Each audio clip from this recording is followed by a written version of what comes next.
What are my 5 top gardening helps that I rely on every day I'm in my garden? Good morning, everybody. This is Deb from Just Do Something Homestead. And today I'm going to share those things that are not necessities for gardening. They're not necessarily tools for gardening, but they are items that I use every single day, and I can't imagine gardening without them. Number 1 is woven weave fabric, and that is exactly what I'm standing on right here. We use that in all our gardens, in all our space, to keep the weeds out. And if there's a bigger hot topic out there, I don't know what it is. You either love woven weave fabric or you absolutely hate it. And honestly, I think the haters are confused. They are not talking about woven weave. They're talking about the really cheap fabric. And this is what I mean by the cheap fabric that you never want to put in your garden. This is the stuff you can find at Walmart, Lowe's, local places. Typically, people put it under their mulch. Well, for somebody who just bought a 1970s house, we spent a whole lot of time trying to pull this up. And I would never, ever recommend using this. Another thing I don't recommend is using black plastic. When you do that, you are successfully keeping out the rain, the moisture, everything. You're just making the soil hot and killing the weeds, but you're also killing your plants. Now, I said it keeps out the weeds, but what is this? Let's take a closer look. The only time you get weeds is around the staples where there were some holes. And trust me, I don't mind pulling out one weed or two every week. Woven weave makes my garden grow bigger and stronger. That's because the water goes in. It does not get overly hot. When you don't have weeds, they are not competing for the nutrients. And this is what you end up with. And as I've shown on other videos, it does not kill the earthworms. When we are putting in our plants or digging up our taters, it is full of worms. So where do you find this miracle product? I used to order it from Growers Solutions. They are a greenhouse company, and honestly, it worked tremendously well. But it was so expensive. So last year, I tried something different. I went on Amazon, and I ordered DeWitt fabric. And you know what? It is just as good as ordering it from the greenhouse companies, but it's half the price. And when we started, we used 4 feet wide sheets. Now we're using 6 feet. And honestly, if they had 20 feet, I'd probably use those. The first time we used the fabric, all we did was rototill a section of our garden. We didn't even pull the weeds out. We mowed it kind of low, then we tilled it, then we rolled out the woven weave. Next, we hammered in the landscape staples every few feet. Now this week, I finally started putting my sweet potatoes in. This bed was supposed to be all potatoes, but well, Jim measured wrong, and instead of doubling the size of this bed, he tripled it. And I'm like, well, you know what? I think I'll move my sweet potatoes down there as well. I planted 12 sweet potatoes a couple days ago, but we're expecting rain this afternoon, so I'm going to plant another 6. Usually I measure with a tape measure, but well, I forgot one. So I'm just putting it 2 baskets apart. So there's one, and I'm just going to slide it down.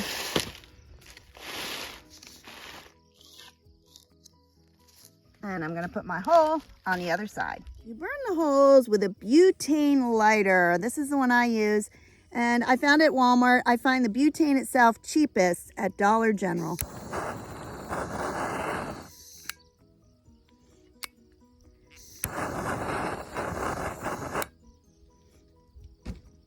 This is the hole that I just burned. I want it about 4 inches wide because I'm using 4-inch pots on my sweet potatoes.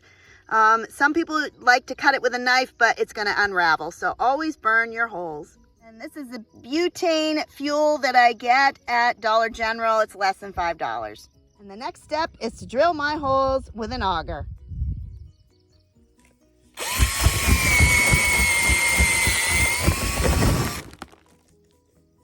Now this is brand new fabric that we laid out today because we expanded our garden, but typically We just roll it back out, the holes are there, and then all we need to do is drill a hole and plant. This is our original woven weave that we bought from Grower Solution. You can tell because it has an orange stripe with our new stuff has a yellow. This is 3 or 4 years old. You can see it kind of ripples a little, but there's no holes in it. We use it every year. I expect to use it for at least a decade. All right, time to plant my sweet taters. And there you go, 6 more sweet potato plants that were planted and watered in less than 5 minutes. 3 other advantages of this woven weave. Number 1, the deer have never jumped the fence. I think they're afraid of landing on it.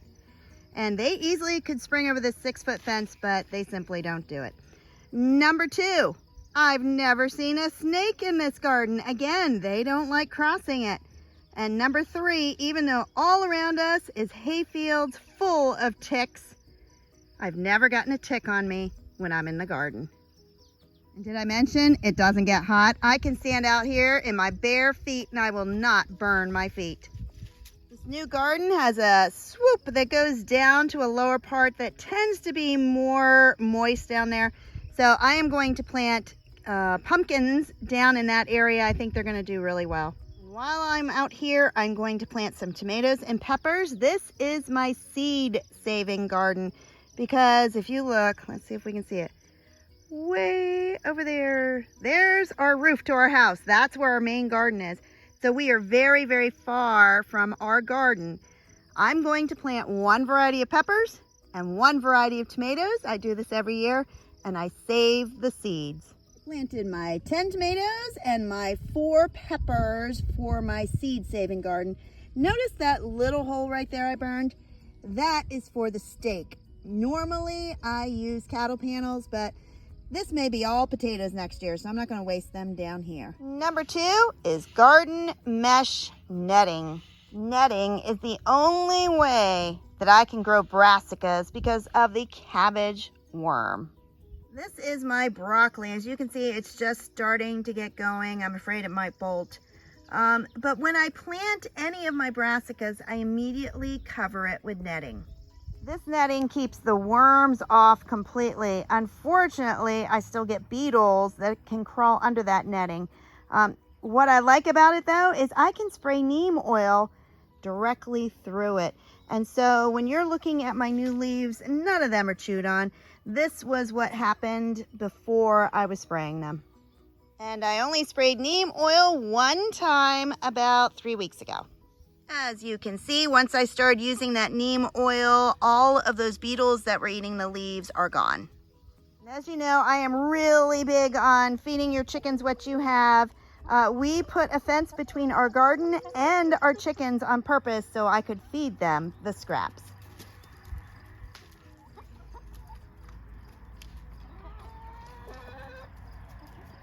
My chickens weren't real happy with that little tease, so I've pulled off all the lower leaves that had been eaten, and off to the chickens they go.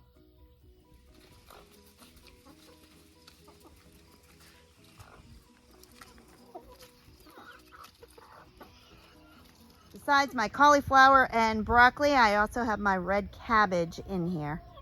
The first year that I used netting, I bought the kit that you could get with the netting, and I found out it really was a cheap piece of junk. So they were fiberglass rods and they just fell over. They did nothing. So I have an entire video on how I built this frame out of PVC pipes, but I am very pleased with this. The netting that I bought is 10 feet wide by 35 feet long, and it was about $24. Number 3 is cattle panels. Cattle panels has revolutionized how I garden. Instead of putting in stakes by every single tomato plant, which, wow, I got over 100 of them, I'm able to put multiple ones, 8 actually, on each 16-foot cattle panel. And if you saw some wooden stakes there in the middle, that is actually for my eggplants. I use my cattle panels in 2 different ways. The first one is to place them the long way down, and that's what I use for tomatoes, peppers, and basically anything that's not going to grow extremely tall, less than 5-6 feet. We installed these using 6-foot T-posts and then using the clips to hold it on. Be honest, these cattle panels stay out in my garden all winter. I don't take them down. They don't blow down. They are amazing. The second way that I use cattle panels is as a trellis. For these, we start with 2 T-posts on each side. I believe they were 6 foot. And then on the inside, we put the fencing and we looped it up. And then we place it on the other side and attach them with clips. We use the trellises for cucumbers, peas, beans, lima beans, and squash. It is actually very easy to train your squash to climb up over this fence. And that helps to keep out some of the things like squash bugs. But of course for me, I like the neat look that they provide. That with the woven weave, and you have a very nice, neat garden. You can often find cattle panels on sale. These are $31.99. They are typically $35.99. They are 50 inches tall and 16 feet long. Here's a little hint. Ask if they'll give you a discount if you find any damaged. They always do. Once I started using these in my garden, I found more and more uses for them. They are just pretty amazing. Number 4 is my tape tool. This is my latest toy, and I gotta tell you, I am in love. We had a thunderstorm that I got a warning was gonna hit in about 10 minutes, and I ran out and attached 80 tomatoes to the fence in that time frame. Let me show you how it works. Simply push the tomato over to the wire you want and squeeze. And look at that. It staples the ribbon around the fence and the tomato. I won't begin to tell you how long it used to take me to tie up all these tomatoes. Now it's almost instantly. And honestly, it's fun to use this.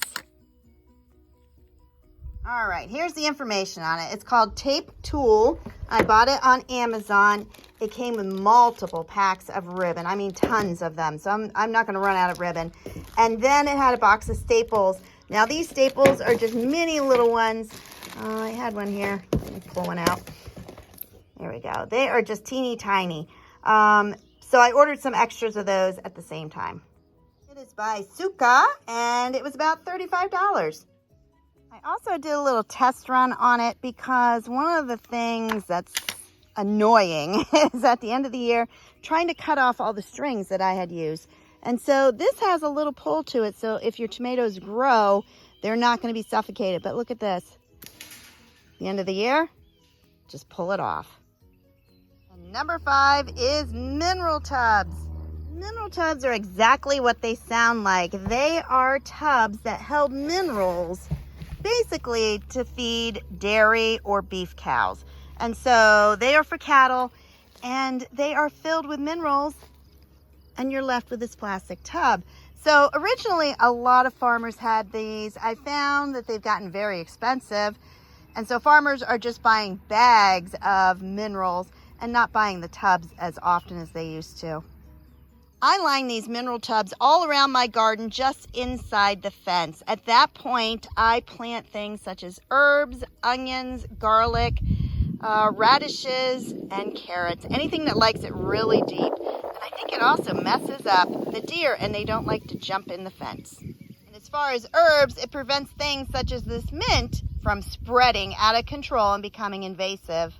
Originally, I was getting these for free at my local farm store. The farmers would bring them in for anybody that was interested, but pretty soon, everybody was interested. So I had better luck going on to Marketplace, and I was able to buy 50 of them. Now, they were $5. So if you figure that out, 5 times 5, that was about $250. But I could buy 50 of these or 2 raised beds, so these will go a whole lot further. The only prep you need is to drill holes in. I believe these are 3/4 inch holes, and Jim drills 5 of them in each tub. Next, I put in about 4 or 5 inches of these stones, only because we have them free. The previous owners were stone happy around this house. They had no flowers, no flower beds. They just had stones. And so we have been removing them very slowly and trying to find other uses for them. Stones like this will add drainage as well as weight, so they won't blow around in some really heavy storms. Next, I fill it with some leaves and sticks and things like that that will compost and break down. I add my own compost and I top it with a mixture of this Pro Mix and some peat moss. And there you have it. Those are the 5 top items that I use in my gardens every single day. Some of them are cheap. In fact, some of them are free. Others can be a little costly, so you need to determine what is most important to you. Now it's time for me to tie up my tomatoes and to trim the lower leaves off of them. They are growing very quickly. Please share in the comments below what gardening items you depend on when you are out working in your garden. That is usually where I hear about the most awesome tools out there. And if you enjoyed this video on the top 5 gardening helps that I use, please like, subscribe, and share. Have a blessed day, everybody. Bye-bye.